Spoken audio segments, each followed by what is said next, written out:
मैनपुरी के उपचुनाव में हमारे साथ अभी मौजूद हैं धर्मेंद्र यादव जी, जो कि अभी मैनपुरी का जो कलेक्टेड परिसर है वहां पे वकीलों से अपना एक कार्यक्रम करके लौटे हैं। कैसा लग रहा है इस चुनाव को, किस तरीके से देख रहे हैं आप? बहुत बेहतर चुनाव है और सबके दिल में नेताजी के प्रति श्रद्धा का भाव है, सम्मान का भाव है। नेताजी को श्रद्धांजलि देने की सबकी इच्छा है और उसी इच्छा को और नेताजी के बनाए हुए रिश्तों को आगे बढ़ाने का जज्बा पूरे मैनपुरी के लोग दिखा रहे हैं और इसीलिए मुझे पूरा यकीन है कि आर्यन डिम्पल जी को बहुत ऐतिहासिक वोटों से यहाँ से लोग चुनाव जिताएंगे। शिवपाल जी की कल सुरक्षा जो जेड श्रेणी की थी वो वाई श्रेणी में कर दी, क्या लग रहा है आपको?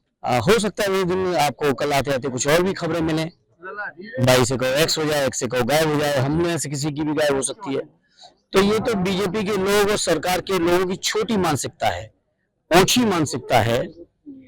यही योगी जी के भाषण आप सुनिए विधानसभा में, ये लग रहा था कि शायद चाचा का इनसे बड़ा हमदर्द कोई नहीं है, लेकिन उस हमदर्दी की शर्तें ये थी कि आदरणीय अखिलेश यादव जी की वो खिलाफत करें। जब आदरणीय चाचा जी ने अपनी पारिवारिक जिम्मेदारियों, अपनी क्षेत्र की जिम्मेदारियों को संभालते हुए माननीय डिम्पल जी को जिताने का जिस दिन से संकल्प लिया है, उस दिन से उनके सामने चुनौतियां तरह तरह की पेश करने का प्रयास चल रहा है और भी समाजवादी साथियों के साथ अलग अलग तरीके से षड्यंत्र चल रहा है। मैं समझता हूँ मीडिया के लोगों आपको सच्चाई दिखानी चाहिए। देश के चौथे लोकतंत्र को बचाने की जो जिम्मेदारी है आपके ऊपर, आपको निभानी चाहिए कि कैसे कैसे लोगों के साथ अन्याय हो रहा है, प्रधानों के साथ अलग हो रहा है। कोई अगर मेडिकल प्रैक्टिस कर रहा है तो उसके साथ अलग है, कोई कोटा चला रहा है तो उसके साथ अलग है। ये बीजेपी के लोग चुनाव जीतने के लिए शायद कोई यंत्र षड्यंत्र छोड़ रहे हो, लेकिन मैनपुरी की महान जनता ने पहले भी कई चुनौतियां झेली हैं और इस चुनाव को भी चुनौती के तौर पर स्वीकार करके मैनपुरी के लोग माननीय डिम्पल जी को बहुत बड़े वोटों से चुनाव जिताएंगे। तो योगी जी ने मैनपुरी की करेल विधानसभा में एक सभा की थी और वहां पे उन्होंने शिवपाल जी को एक पेंडुलम बताया, फुटबॉल बताया कि जैसे होता है वैसे सैफी परिवार जो है, अखिलेश जी हैं, उस तरीके से उनका उपयोग करते हैं। योगी जी को चिंता नहीं करनी चाहिए आदरणीय चाचा जी की। अगर चिंता होती तो कल सुरक्षा वापस हो रही थी, आज सीबीआई की जांच की अनुमति मांगी जा रही है। कम से कम मुख्यमंत्री होके अगर विधानसभा में खड़े होकर हमदर्दी दिखा रहे थे तो क्या कारण है मैनपुरी चुनाव में उनकी सोच बदल गई? पूरा देश देख रहा है। उन्होंने कल एक आरोप लगाया कि समाजवादी पार्टी जो है वो कहीं ना कहीं नौकरियों में पूरी तरीके से दलाली करती थी। हमारी सरकार में जो भी नौकरियां लग रही हैं वो कहीं ना कहीं फ्री ऑफ कॉस्ट लोगों की लगाई जा रही है। लगी नहीं रही है, लगी कहाँ रही है, पेपर लीक हो रहे हैं। योगी जी बता दें 5 साल में 5.5 साल हो गए, 6 साल पूरे होने जा रहे हैं उनकी सरकार को। 6 साल में कितनी नौकरियां लगाई हैं? किसी कंपटीशन का रिजल्ट नहीं आया। एक बताओ ना, उन्हीं के दलाल लोग पर्चा लीक करके मामले को लेंगर ऑन में जाने कितने नौजवान हमारे ओवर एज हो गए, बेरोजगारों की फौज बन चुकी है। 5.5 साल में जो हालात हुए हैं उत्तर प्रदेश में, पूरे देश में बेरोजगारी की दर सबसे बड़ी दर आज बीजेपी की सरकार में है। अरे बाबा जी से कभी आप लोग सवाल पता नहीं क्यों नहीं कर पाते हैं, शायद आप लोग डरते होंगे या मुकदमा हो जाएंगे, कहीं पतली दाल की खबर निकलते ही मुकदमे हो जाएंगे तो बाकी लोग बच भी रहे।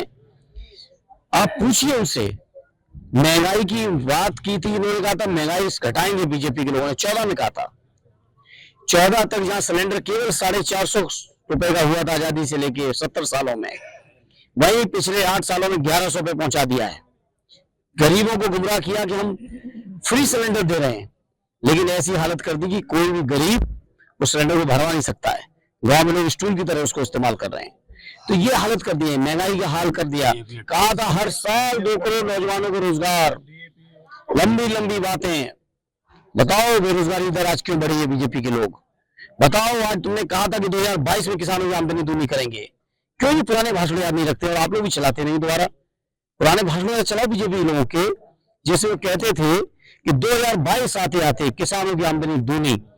आज हम नवंबर 2022 में खड़े हैं, 1 महीने बाद 22 खत्म नहीं हो जाएगी। बताओ कितने किसानों की आमदनी दूनी हुई है?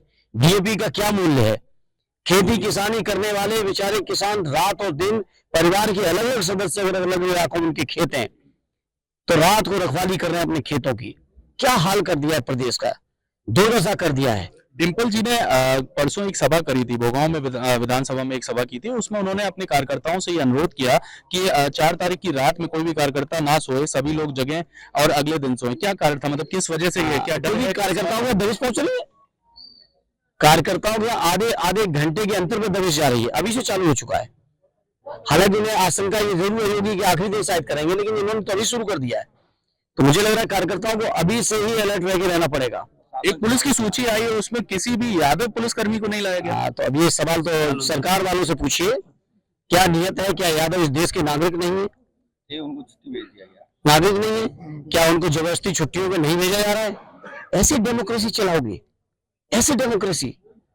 लेकिन मैनपुरी के लोग लोकतंत्र की रक्षा कर लेंगे। तो क्या लग रहा है जानते कि हैं कितने वोटों से जीत हो पाएगी समाजवादी? लाखों लाख वोटों से जीतेंगी, ऐतिहासिक जीतेंगी, बहुत बड़े वोटों से जीतेंगी।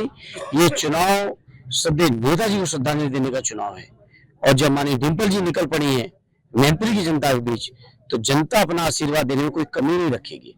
तो ये हमारे साथ मौजूद थे पूर्व सांसद धर्मेंद्र यादव जी, जिन्होंने बताया कि डिम्पल जी मैदान में निकल गई हैं और जो मैनपुरी की जनता है वो नेताजी को बहुत पसंद करती थी और अब डिम्पल यादव को पसंद करेगी और मैनपुरी उपचुनाव में कहीं ना कहीं समाजवादी पार्टी लंबे वोट से जीतेगी। अर्पित चतुर्वेदी के साथ एबीपी गंगा, मैनपुरी।